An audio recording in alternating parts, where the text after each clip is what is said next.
Hello everyone, welcome back to our channel. तो नए important question के साथ करते हैं आज की इस वीडियो को शुरू।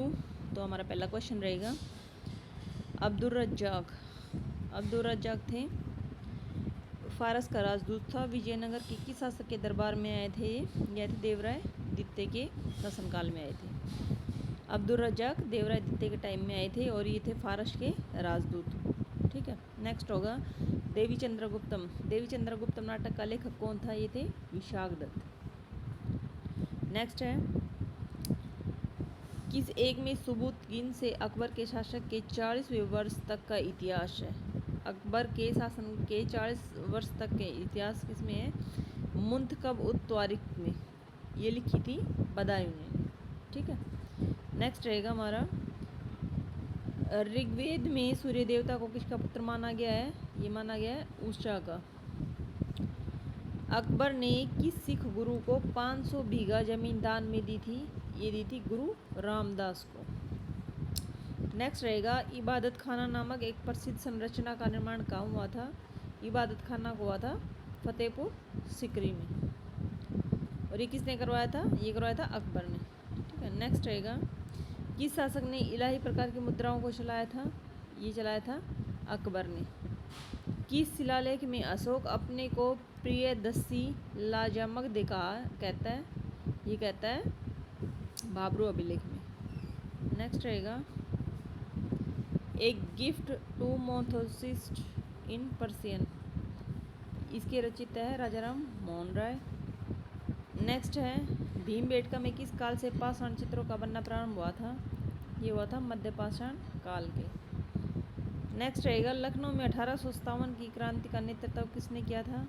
ये किया था बेगम हजरत महल ने। नेक्स्ट है, विजयनगर साम्राज्य को क्रम अनुसार लगाना जैसे आता है, तो ये क्रम अनुसार कैसे होंगे कि पहले था सबसे पहले मंडलम, फिर नाडु, फिर स्थल, फिर ग्राम। ठीक है, ये इनको मैचअप करना भी दे सकते हैं या इनको ऐसे भी मतलब क्रमानुसार लगाना भी दे सकते हैं इनको। ठीक है, नेक्स्ट रहेगा, ऋग्वेद में धनाढ़ व्यक्ति को क्या कहा जाता था? गोपति कहा जाता है। ऋग्वेद में गोपति वो होता था जिनके पास सबसे अधिक गो होती थी ना, उनको बोलते थे धनाढ़ व्यक्ति बोलते थे ऋग्वेद काल में। ठीक है, नेक्स्ट रहेगा, रुपया रूप प्रकार के सिक्कों के निर्माण में किस धातु की अधिकता होती थी? ये होती थी रजत। ठीक है, नेक्स्ट रहेगा, ऋग्वेद में धान्यकृत शब्द का प्रयोग हुआ था। धान्यकृत शब्द का प्रयोग हुआ था ओसानी वाले के लिए। ठीक, नेक्स्ट रहेगा, मुगल काल में किस शासक ने नियंत्रण और संतुलन की नीति प्रशासन में आरंभ किया था? ये किया था अकबर ने। नेक्स्ट रहेगा, सारे के सारे मोस्ट इम्पोर्टेंट क्वेश्चन रहेंगे ये, इनको ध्यान से करते हुए चलना। नेक्स्ट रहेगा, सर्वप्रथम दिल्ली के किस सुल्तान को नासिर अमीर उल मोमिनीन की उपाधि से नवाजा गया था? जिसने नवाजा गया था इल्तुतमिश को। ठीक है, मोस्ट इम्पोर्टेंट क्वेश्चन है ये। नेक्स्ट रहेगा, श्रीमद् भगवद गीता महाभारत के किस पर्व का अंश है? यह है भीष्म पर्व का। नेक्स्ट रहेगा, 1938 में हरिपुरा कांग्रेस अधिवेशन के दौरान सुभाष चंद्र बोस का महत्वपूर्ण कदम क्या था? इनका कदम था क्योंकि कांग्रेस ने योजना आयोग के विचार को इसमें शुरू किया था। नेक्स्ट रहेगा, भारतीय राष्ट्रीय कांग्रेस का आधिकारिक इतिहास के लेखक कौन थे? ये थे बी पट्टाभी सीतारामैया। नेक्स्ट रहेगा, भारत भारतीयों के लिए है, ये सब किसने कहे हैं? ये कहे हैं दयानंद सरस्वती ने। किस विद्वान ने भारतीय इतिहास को सर्वप्रथम 3 कालखंडों हिंदू सभ्यता, मुस्लिम सभ्यता और ब्रिटिश काल में विभाजित किया था? ये क्या था? जेम्स मिल ने भारतीय इतिहास को 3 कालखंडों में विभाजित किया था। ये क्या था? हिंदू सभ्यता, मुस्लिम सभ्यता और ब्रिटिश काल। ठीक है, नेक्स्ट रहेगा, सांप्रदायिक इतिहास का जनक किसे कहते हैं? ये कहते हैं जेम्स मिल को। दी हिस्ट्री ऑफ ब्रिटिश इंडिया पुस्तक किसने लिखी थी? ये लिखी थी जेम्स मिल ने।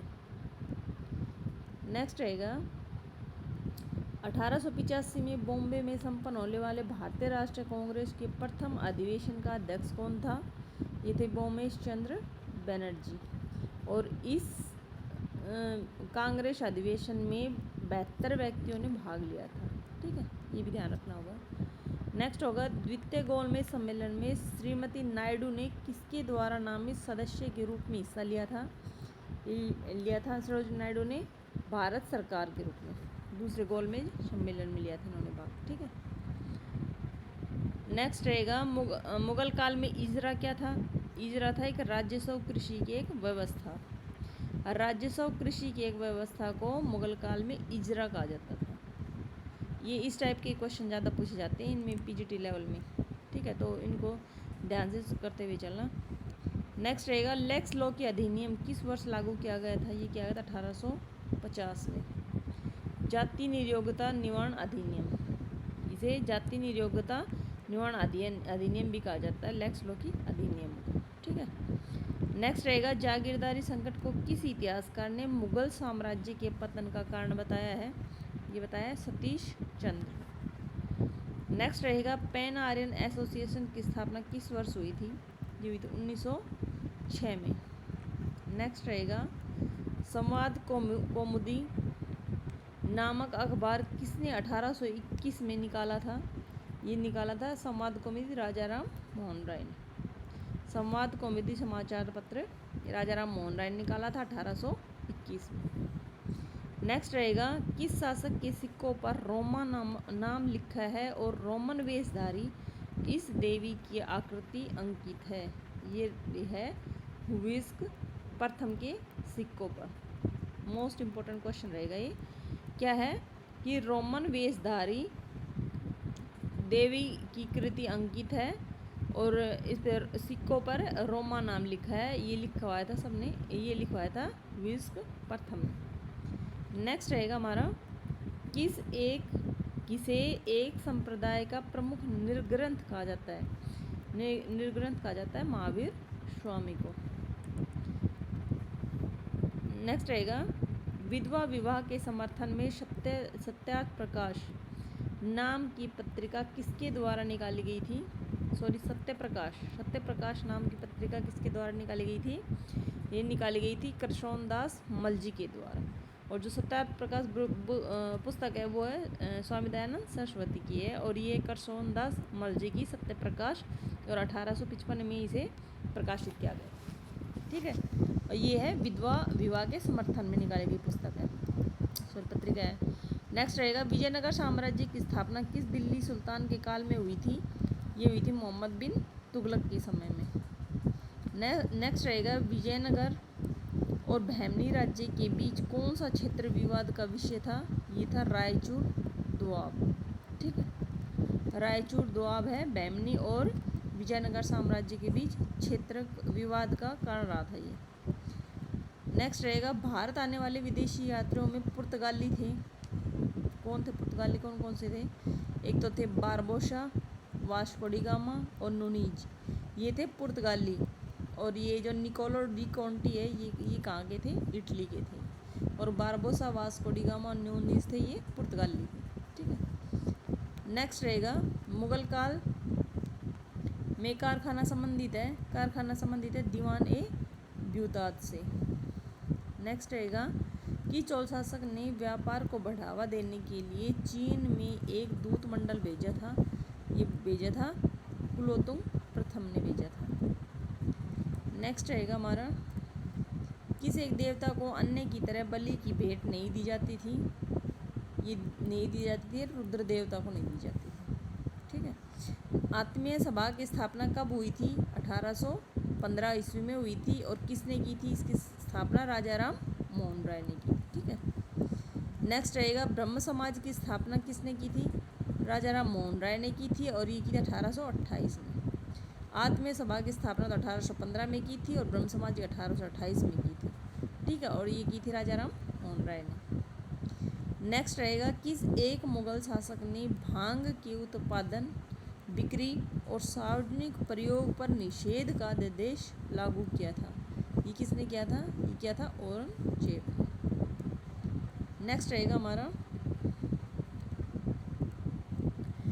धर्म चक्र प्रवर्तन किस धर्म से संबंधित है? ये है बौद्ध धर्म से। किस साहित्य में उल्लेख किया गया है कि पार्श्वनाथ क्षत्रिय थे? ये किया गया है कल्प सूत्र में। नेक्स्ट रहेगा